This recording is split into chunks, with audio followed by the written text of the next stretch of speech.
Jeudi 16 mai, toute l'actualité du jour dans la région, l'info près de chez vous. En images en 8 minutes, voici le journal de la rédaction. D'abord, vos prévisions météo. Et les journées se suivent et se ressemblent. Cette semaine, pour notre plus grand plaisir, le soleil brillera de nouveau généreusement. Aujourd'hui, dans la région, un temps globalement très agréable, malgré quelques cumulus inoffensifs. Le vent de nord-est, lui, persiste et les températures sont tout juste de saison. 17 degrés à Lille, 16 à Saint-Omer et au Touquet, 14 à Boulogne, 13 à Dunkerque et à Calais. La météo complète après ce journal. À la une d'abord, la réforme du permis de conduire souhaitée par Emmanuel Macron pour rendre l'examen plus accessible et surtout moins cher de 30%. Plusieurs mesures viennent d'être dévoilées, notamment l'utilisation d'un simulateur de conduite durant 10 heures sur les 20 que compte normalement la formation au permis de conduire. Notez que les candidats pourraient tester l'examen dès 17 ans, après en conduite accompagnée, mais en tout cas ne conduiraient seuls qu'à leur majorité. Les lycéens, eux, pourraient passer gratuitement l'examen du code lors du service national universel. Enfin, un système national d'inscription en ligne doit être mis en place afin d'éviter les délais bien trop longs aujourd'hui. Écoutez, ce moniteur d'auto-école rencontré par Alicia Sanfilippo. Beaucoup de personnes achètent un accès prépa code qui coûte 30 euros.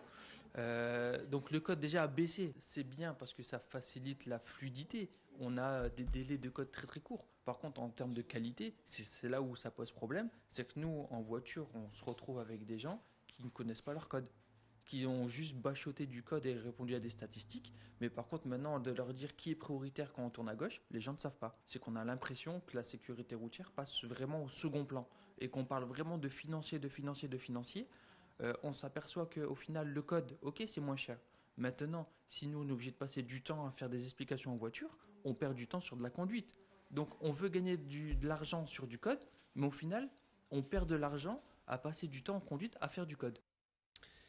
Autre information régionale hier à Boulogne, le report d'un procès opposant la police à un militant d'Amnesty International, Tom Siotkowski, en juillet dernier. Alors que les forces de l'ordre tentaient dans le Calaisis de disperser des migrants, des policiers auraient commis des violences à l'encontre de bénévoles de l'ONG.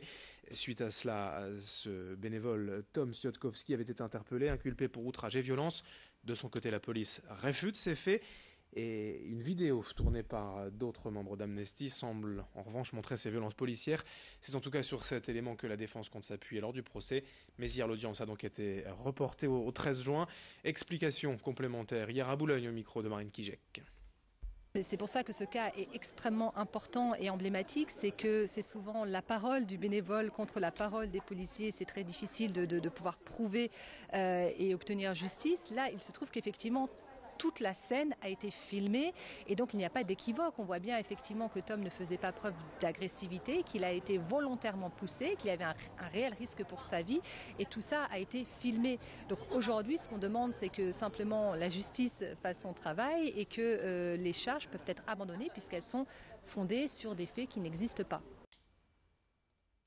Dans les prochains mois, la SNCF devrait recruter en France près de 4500 en CDI, des postes dans divers secteurs d'activité, électriciens, mécaniciens, ingénieurs, conducteurs ou aiguilleurs. La société ferroviaire veut faire découvrir ces métiers et pour cela organise cette semaine l'opération Vive le train. L'occasion de découvrir les centres de formation, les simulateurs de conduite de TGV, les postes d'aiguillage.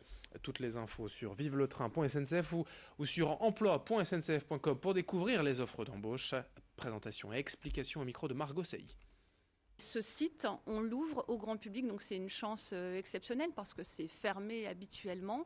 Il n'y a que deux simulateurs de ce type en France, à Paris et à Lille, donc c'est une super occasion pour le grand public de venir visiter. Dans un premier temps, je conduis un petit moment pour leur faire voir comment fonctionne un peu la cabine, l'instrumentalisation, et après on leur laisse vulgairement le manche, comme on dit dans le jargon SNCF, et ça leur permet d'avoir des sensations de conduite qu'ils n'ont jamais eues, quoi.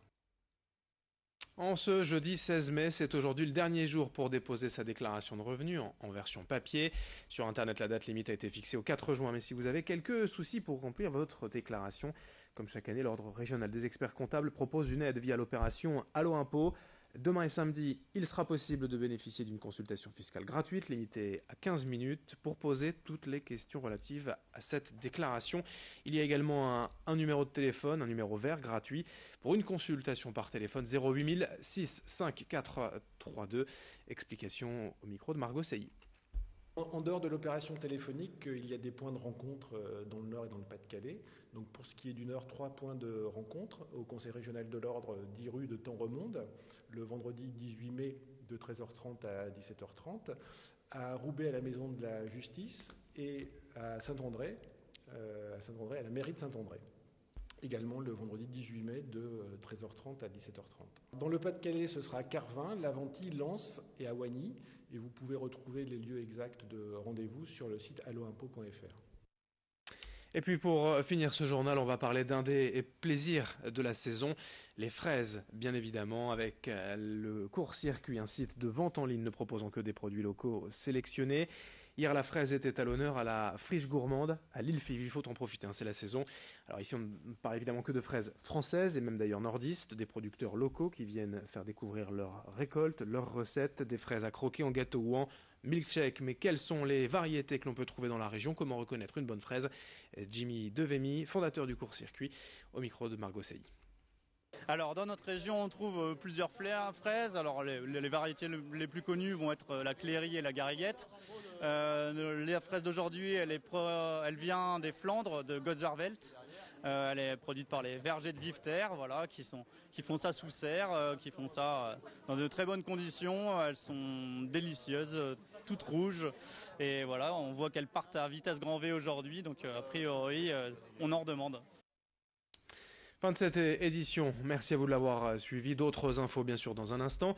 Vos prévisions météo avec, je vous le rappelle encore, du soleil partout, du littoral à la métropole lilloise, des températures tout juste de saison, un peu fraîches diront certains, et ça c'est à cause de l'air ambiant, l'air rafraîchi par le vent de nord-est persistant en ce jeudi 16 mai.